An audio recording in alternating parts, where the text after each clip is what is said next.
की रेलवे तकनीक से सदमे में दुनिया। तो भाई साहब कोई नई रेलवे तकनीक भारत ने निकाली है और ऐसी तकनीक है कि भाई सदमे में दुनिया आ गई है। कुछ पटरी के साथ ऐसा भारत ने किया।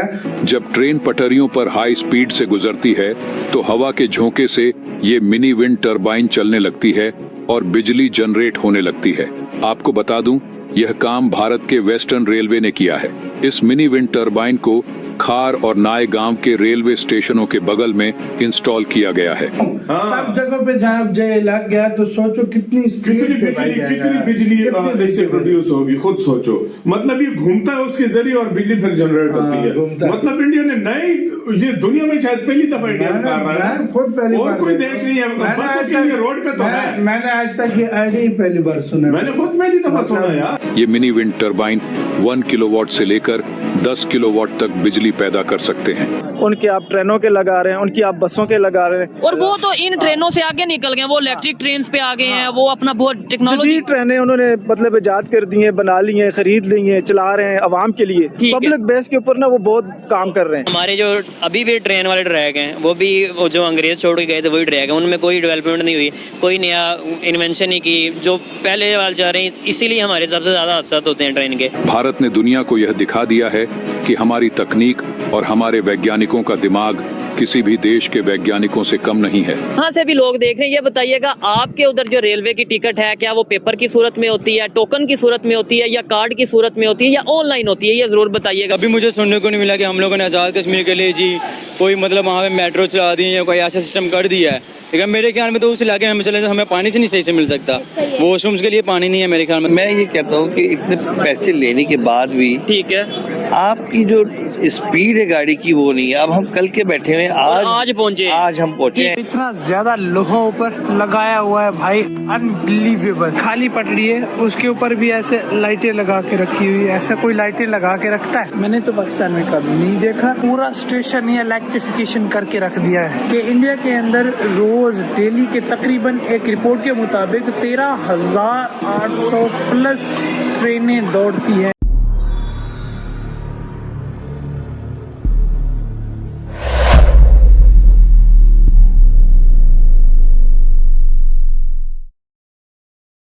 तकनीक सड़कों पर नहीं बल्कि रेल की पटरियों के किनारे लागू की जा रही है।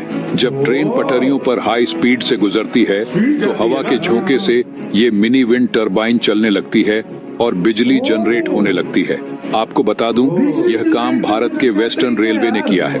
इस मिनी विंड टरबाइन को खार और नाय गांव के रेलवे स्टेशनों के बगल में इंस्टॉल किया गया है। वेस्टर्न रेलवे द्वारा 5 ब्लेड वाले वर्टिकल मिनी विंड टरबाइन लगाए गए हैं। जब कोई ट्रेन गुजरती है तो ये ब्लेड रोटर की मदद से घूमने लगते हैं। ये मिनी विंड टरबाइन 1 किलोवाट से लेकर 10 किलोवाट तक बिजली पैदा कर सकते हैं। अगर यह सफल होता है तो इंडियन रेलवे इस मिनी विंड टरबाइन को और भी जगहों पर इंस्टॉल करना शुरू कर देगा। रेलवे की यह पहल भारत सरकार के उस सपने को पूरा कर सकती है जिसमें भारत को प्रदूषण मुक्त बनाने का फैसला लिया गया है। इतना ही नहीं, इंडियन रेलवे अपने कई स्टेशनों और उनकी छतों पर सोलर पैनल को इंस्टॉल कर सोलर एनर्जी से भी बिजली का उत्पादन कर रहा है। 2021 से 2022 में वेस्टर्न रेलवे ने सोलर एनर्जी का इस्तेमाल करके 1.5 करोड़ की पावर खपत में कटौती की है।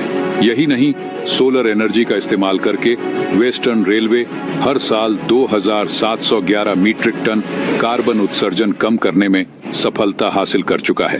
दोस्तों, भारत सरकार भी विंड मिल का इस्तेमाल कर रही है। विंड मिल एक ऐसी मशीन है जिसकी मदद से हवा के द्वारा बिजली का उत्पादन किया जाता है। अंदाजा लगाओ किस लेवल की टेक्नोलॉजी बन रही है। मतलब ट्रेन तेजी से गुजरेगी। मैंने अपनी लाइफ में ये टेक्नोलॉजी नहीं देखी। और तुम्हें पता ट्रेन कितनी तेज जाती है? ट्रेन कितना तेज जाती है, बंदे की नॉर्मल स्पीड 120-130 तो होती है भाई। 100 पे भी जाए ना, 90 पे भी ट्रेन जाए तो वो इतनी हवा भाई प्रोड्यूस करती है ना। सामने अगर बंदा खड़ा हो तो वो भाई एक बार हिलता है भाई, इतनी वो तेजी से जाती है वो।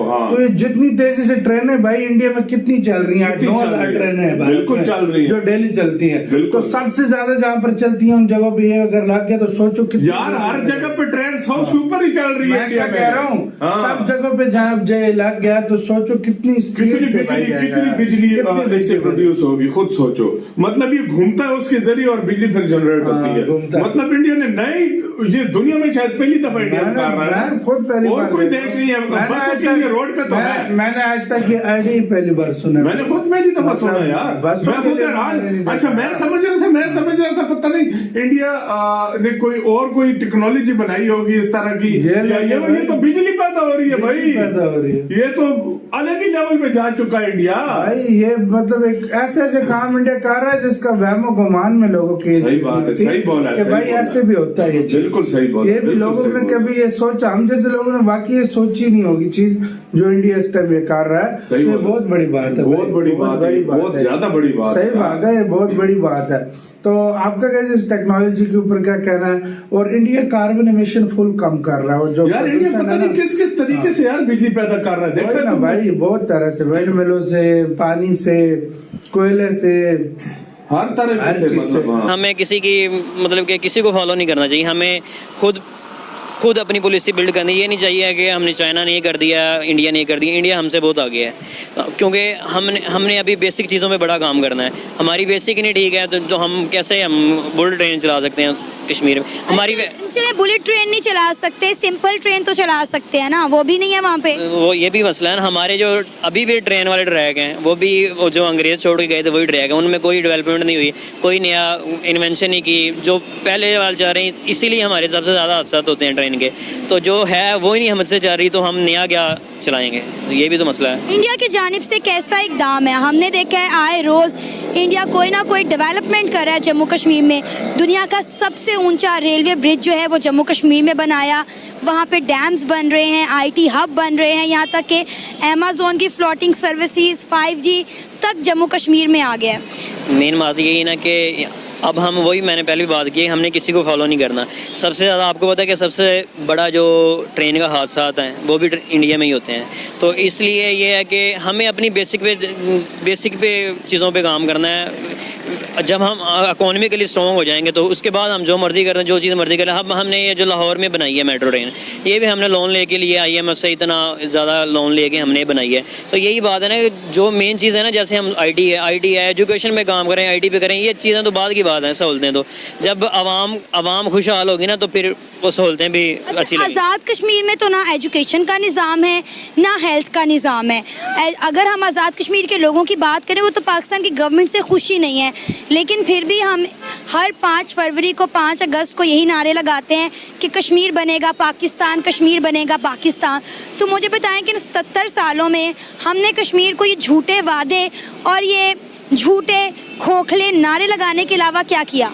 मसला यही है ना कि जो हमारे पास अपना कश्मीर है, हम उसी को नहीं ठीक रख सकते, तो दूसरा हमने क्या लेना है? तो जब तक हम खुद, सबसे पहले तो जब तक हम इकोनॉमिकली स्ट्रॉन्ग नहीं होंगे ना, तब तक ना ही हम किसी को कुछ कह सकते हैं, ना ही कुछ कर सकते हैं। तो दूर दूर कोई आसार नजर नहीं आ रहे कि हम इकोनॉमिकली ठीक होंगे। बस यही है ना कि हमें सबसे पहले तो कोई स्टेबल गवर्नमेंट चाहिए जो अच्छा करे। अभी इनमें से तो कोई नज़र नहीं आ रहा कि जो आगे स्टेबल करेगा। इससे अच्छा यही है कि नौजवान इसीलिए बाहर जा रहे हैं। आपको पता है कि नहीं, जिसका भी मौका मिलता है जिसको, वो बाहर चला जाता है, जिसके पास पैसा है। और इधर वही हैं, या तो हैं वजीरों के बेटे या कोई गवर्नमेंट एम्प्लॉयज़ के बेटे हैं, तो वही कहते हैं पाकिस्तान जिंदाबाद। अब पिछले दिनों में सुप्रीम कोर्ट में किसी ने रिपोर्ट जमा कराई है कि डुअल नेशनल पाकिस्तान में कितने हैं जो गवर्नमेंट ऑफिशियल हैं, उनमें से कोई 13 के 14 हज़ार डुअल नेशनल होल्डर हैं। और जो रिटायर होते हैं, सुबह रिटायर होते हैं और शाम को उनका पासपोर्ट और वीज़ा आया होता है, वो भाग जाते हैं। और वो लोग हमें कहते हैं कि पाकिस्तान जिंदाबाद, वो पाकिस्तान के नारे लगाते हैं। तो यही है कि जिसको मौका मिलता है वो इधर नहीं रहता, वो चला जाता है।